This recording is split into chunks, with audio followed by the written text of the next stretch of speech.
Agora, em seguida, eu passo a palavra para o coordenador do Fórum do Meio Ambiente, Aldinei José Pereira, que também participa conosco dessa mesa de diálogo, e dispõe de 15 minutos, professor. Boa noite a todas e todos. Agradeço a esta casa e à professora Nilza, principalmente, pela realização dessa audiência pública. A questão ambiental em Formosa, ela é gravíssima, e ela é uma questão, antes de tudo, política, porque os problemas ambientais que nós temos em Formosa só serão resolvidos com políticas públicas, e isso representa ter um projeto, primeiro, que respeite as legislações. As atuações não podem ser feitas do tipo assim, mas fulano me falou que a árvore poderia cair na casa de Beltrano, corta a árvore. Isso é amador. Isso é... Quando eu venho a essa casa, eu procuro evitar certos adjetivos, mas vendo a atuação do poder público de Formosa, isso é infantil, gente. A gente precisa, em Formosa, começar a construir atuações que são, primeiro, socialmente respaldadas. Significa dizer o quê? Antes do poder público desenvolver certas políticas públicas, ou, como talvez política pública parece um termo muito abstrato, antes do poder público ter uma ação concreta, como, por exemplo, foi a mutilação de mais de 250 árvores em um período de 15 dias, só na Avenida Senador Coimbra Bueno, mais de 100 árvores. Antes do poder público municipal fazer isso, ele precisa ter, no mínimo, o respeito de conversar com a comunidade e perguntar assim, pode cortar 100 árvores aqui na beira da casa de vocês? Isso é, primeiro, atuação pública socialmente referendada. Isso significa respeito aos sentimentos, aos afetos, aos desejos, à percepção das pessoas. Tá? Não dá para o poder público, de forma amadora, e eu chamo de irresponsável, mutilar centenas de árvores, ou ver alguém mutilando, sei lá, foi a Equatorial. Não tem poder público nessa cidade? Se mutila uma, ok. A gente não viu.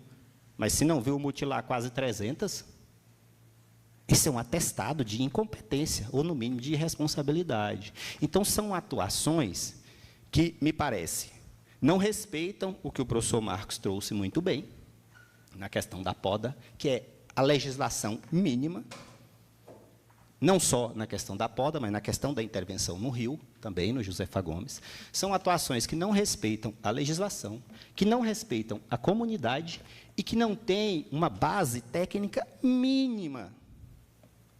E aí é um longo histórico de atraso da concepção política, da formação do poder público municipal de Formosa, que nós estamos longe ainda de atuações que sejam cientificamente embasadas. Um poder político do século XXI, um Estado, um poder público municipal, minimamente, que tem... Eu não gosto desses termos em inglês, mas é que tem uma inteligentícia mínima, que tem um fundamento mínimo de razoabilidade no que faz, precisa ser socialmente respaldado e precisa ser cientificamente embasado. Não pode ser a atuação do eu acho, eu ouvi falar, na minha percepção, achei que ia cair, achei que ia chover, achei que ia inundar. O poder público tem que ser as atuações do poder público. Isso não sou eu que estou dizendo, é Max Weber, gente, isso tem mais de 100 anos. Administração racional legal. A administração racional legal weberiana tem mais de 100 anos. O Estado brasileiro instituiu isso há quantos anos? Há décadas. Não tem base racional e não tem base legal as atuações. Como o professor Marcos disse muito bem. A atuação racional legal é o mínimo e não é suficiente. Tem que ser socialmente referendada, as pessoas têm que ser respeitadas. Nós tivemos o corte de uma árvore ali no Jardim das Américas, que me disseram que era ficus, mas eu soube que era uma árvore nativa. Só nessa poda aí de quase 300 árvores, foram várias dezenas de árvores nativas, que foram destroçadas. Dezenas de ipês que não ficaram com uma única folha. Jatobás, aroeira, um monte. Onde é que estava a visão técnica de quem fez isso? Onde é que estava o conhecimento de legislação? Não estava em lugar nenhum. Não é possível. É um grau de amadorismo que beira a infantilidade. A infantilidade de não saber que, quando a gente ocupa um cargo público, você minimamente respeita a legislação, age de forma racional, age visando fins, que são os fins da administração pública e da atuação que você tem como servidor. Se eu sou um servidor público da educação, eu sou professor há 25 anos, eu tenho 26, tá, gente? Eu sou professor do setor público há 25 anos. Então, a gente sabe quais são as finalidades públicas do servidor da educação. Você sabe qual é a finalidade pública do professor. Você sabe qual é a finalidade pública do professor de língua portuguesa. Você sabe que a atuação deve ser baseada em racionalidade, em ciência e em legislação. Isso é o mínimo. Isso é o mínimo que cada servidor público tem que saber. Se não sabe, não tem condição de ser servidor público. Então, quando o professor Marcos traz essas podas, assim, isso me incomoda muito. E eu quero dizer ao secretário, foi um erro, secretário. Não sei se... Me parece que partiu da secretaria, não sei, mas essa poda que foi feita, nós georreferenciamos e fotografamos mais de 250 árvores.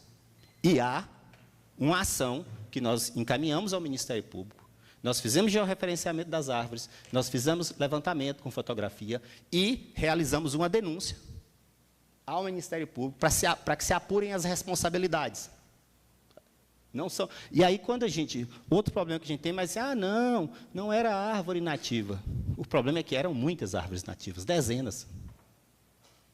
Nós tivemos vários IPs dizimados. Jatobá, IP, lá onde eu citei, lá no Jardim das Américas, que foi uma árvore que causou muita comoção. As pessoas ficaram muito chateadas, porque era uma árvore antiga, aparentemente era uma árvore nativa, eu não me lembro agora a espécie, tem que confirmar, mas assim, era uma árvore que estava lá, que foi plantada pela população, e que alguém simplesmente achou, está me incomodando, vou cortar. Não perguntou a ninguém, não perguntou nem sequer quem plantou, não perguntou quem é que ficava embaixo da sombra, não perguntou quais eram os afetos das pessoas que moravam ali.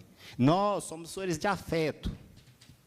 Quando alguém faz uma grande intervenção em larga escala no meio ambiente que nos circunda, sabe que a gente se sente ameaçado. Quer dizer, isso é afeto. Incomodou a população, muito. Então, foi um erro grave ter feito a poda da forma como foi feita. Nós entendemos que foi um erro político de desrespeito à população, foi um erro jurídico, porque não seguiu a legislação, tá? E foi um erro técnico, porque não se faz daquela forma como o professor Chilive deixou claro. E se houvesse a possibilidade técnica de fazer daquela forma, ainda não se devia fazer, porque a técnica a gente escolhe, por isso que o poder político está acima da técnica. A grande diferença do poder político para a técnica é que o poder político pode escolher qual a melhor técnica, qual a que satisfaz as necessidades, qual a que satisfaz os objetivos, qual a que respeita as pessoas. Não é meramente uma questão de técnica. Dizimar centenas de árvores é uma decisão política. Quem errou precisa se responsabilizar, como servidor público, inclusive, e pagar o ônus político por isso. Então, assim, o clamor das árvores e das águas de Formosa, ele é, eu entendo, para dizer de forma simplificada e rápida, assim, primeiro, ele é um clamor contra um conjunto de atividades produtivas da nossa cidade e do nosso município, ligadas principalmente ao agro e à especulação imobiliária, à construção civil. Não é só um problema do poder público, né? É só olhar as atuações do Ministério Público, para a gente ver o monte de crime ambiental que a gente tem em Formosa, por atividades produtivas que visam eminentemente fazer uns poucos lucrarem. Isso é um problema. Então, é um clamor, por um lado, contra um conjunto de atividades produtivas, especialmente ligadas à monocultura e à especulação imobiliária. E, por outro, me parece que o clamor das águas e das árvores de Formosa é um clamor, gente, antigo, que não é desse governo. Esse é um problema. Eu escrevi há 15 anos em um jornal que o grande inimigo do meio ambiente de Formosa era o poder público. E ainda continua sendo. Já na última gestão, especialmente a partir do Mário, nós temos que assinalar que, sim, houve mais aproximação, tem havido mais diálogo, apesar de, na nossa compreensão, os percalços, os erros, as atitudes assodadas, mas já houve alguns avanços, sim, de diálogo no atual governo. Mas, assim, nós temos uma tradição aí de décadas em que o maior inimigo do poder público de Formosa é o poder público local, especialmente o executivo. É o executivo que, lá nas nascentes da Avenida Ivone Saad, levantou o asfalto mais de 1 metro de altura para que todos os donos de lote lá pudessem aterrar e tampar as nascentes e fazer barracão, que está cheio de barracão lá na beira. Quem foi que levantou o asfalto? Foi o poder público, que criou as condições para que a ocupação se desse. Inimigo do meio ambiente. Quem legisla sobre a ocupação é o poder público. E aí, aqui, a gente já tem o reconhecimento, quando o Antônio fala, que as árvores foram mutiladas. Foi mutilada pela Equatorial, então que esta casa, aqui é o poder. Ou não é? Ou nós estamos no lugar errado? Que o presidente da Equatorial, o representante da Equatorial em Goiás, seja chamado aqui. E que ele preste esclarecimentos a esta casa. Depois eu vou, no segundo momento, fazer as proposições do que eu acho que nós precisamos encaminhar, mas a gente tem que parar em Formosa de brincar, de fazer que as coisas não têm consequência, que não há poder, que não há responsabilização. Alguém mutilou 300 árvores. E alguém precisa ser responsabilizado. Alguém deu autorização para a mutilação. E alguém precisa ser responsabilizado. É isso? Ou vai continuar esse caos que Formosa é? Né? Uns 4 ou 5 que têm o poder, ou que são amigos de fulano, ou de Beltrano, ou que gostariam que as coisas fossem de uma forma X, fazem da forma como querem. E fica por isso mesmo. Porque o ordenamento jurídico aqui só existe formalmente. Na prática, ele não existe, não há responsabilização. E as instituições precisam começar a agir para isso. Seja esta Casa de Leis, eu fico muito feliz de saber, por exemplo, que a representação da OAB está aqui hoje. A OAB é uma instituição muito importante, historicamente, para a Constituição do Direito. Né? Nós precisamos que as instituições de Formosa comecem a agir no sentido de garantir que a lei e que o direito das pessoas seja respeitado. Não pode só existir formalmente no papel, tem que atuar. Então, o clamor que nós temos hoje é por especialmente um poder público local que tem um projeto de cidade como um direito. A cidade não pode ser só o lugar da gente ir para um lado e para o outro com os carros, como é Formosa. Só tem lugar para carro. Né? Que é um longo problema, que foi herdado por essa gestão e é um problema gravíssimo. Não tem mobilidade, não tem direito à vida coletiva, porque não tem parques, porque não tem lugares públicos, porque não tem acessibilidade. Eu fico estupefato de ouvir o nosso colega Antônio dizer que nós vamos levar 10 ou 15 anos para obter 10 caminhõezinhos. Formosa tem mais de 100 milhões de arrecadação. É um descompasso entre o que você arrecada e o que o poder público afirma diante da população. Quem pode fazer, olha, não posso varrer a rua não, porque 10 caminhões custam caro. Caro quanto? É inaceitável que a gente ouça isso. É dizer para nós, olha, estamos entregando a vocês o caos e vocês fiquem com o caos. Então, a gente precisa, né, de um poder público que seja capaz de construir e de apresentar, né, uma cidade, né, um tipo de política pública que garanta o direito à cidade. E o direito à cidade não se faz sem o meio ambiente, né, sem respeito ao meio ambiente como um direito, sem soluções baseadas na natureza, que nós dizemos hoje. Não adianta, exemplo clássico disso. Tinha a proposta de gastar 100 milhões num canal. 100 milhões que encheu os bolsos da empresa que ia fazer o canal. Isso é solução baseada na natureza? Não.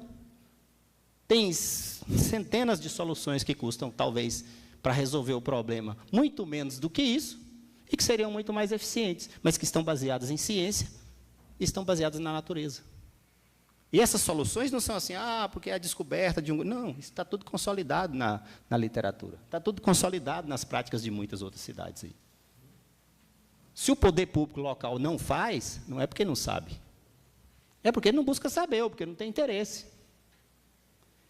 Para isso, nós entendemos assim, e aí há, especialmente por parte do MAR, em vários momentos, uma preocupação disso, nós precisamos, em Formosa tem instituições de ensino e pesquisa, no mínimo 2 instituições públicas, com uma longa tradição de ensino e de pesquisa, né, com pesquisadores Inclusive, aqui, nós temos hoje a professora doutora Nayara, que é pesquisadora do Instituto Federal de Goiás, que, para nós, hoje, é uma das principais referências em pesquisa sobre o meio ambiente de Formosa.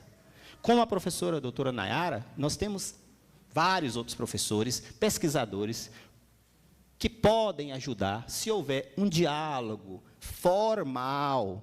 Essas instituições precisam ser notificadas formalmente. Os projetos, eles precisam ser construídos no diálogo. Também não pode ser essa coisa assim, a gente tem um projeto, apresenta mais ou menos o que já estamos executando. Não é assim que se constrói projeto público, projeto político. Ciência e projeto cientificamente embasado precisa de tempo de diálogo, tempo para ouvir as comunidades. As comunidades foram ouvidas? Não dá para falar em direito à cidade sem que as comunidades sejam ouvidas, sejam chamadas. É preciso ter audiência pública? Sim, é preciso ter várias audiências públicas. Nós não vamos chegar a um consenso de projeto hoje ou com uma única conversa. Nós precisamos de muitas conversas, de muitos atores. Mas uma das coisas que nós precisamos é que o poder público local faça essa aproximação com as instituições de ensino e pesquisa, que podem contribuir com aspectos centrais, como, por exemplo, políticas de educação ambiental, que vão garantir, no médio e longo prazo, por exemplo, novas práticas das populações, uma nova consciência ambiental das pessoas que habitam a cidade.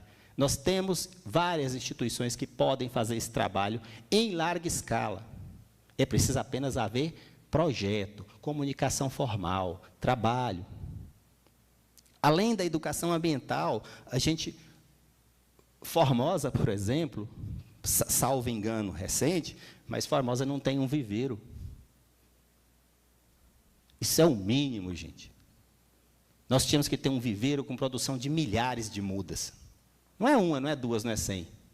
São milhares. Isso não custa nada para o poder público. Se brincar, custa menos do que se juntarmos todos os salários dos cargos comissionados da prefeitura. Se brincar, custa muito menos que isso. Mas isso é o mínimo. Sem viveiro de mudas, estruturado, eficiente, a gente não consegue fazer nem política de educação ambiental consistente, com escala. Também não adianta fazer política de educação ambiental sem formação de professores e sem escala, falando para 4 ou 5. Para isso, nós temos, por exemplo, instituições de ensino e pesquisa. Então, é preciso, para fechar, que o poder público municipal estabeleça uma relação formal com as instituições de ensino e pesquisa para a constituição dos projetos. Obrigada, professora Aldiney.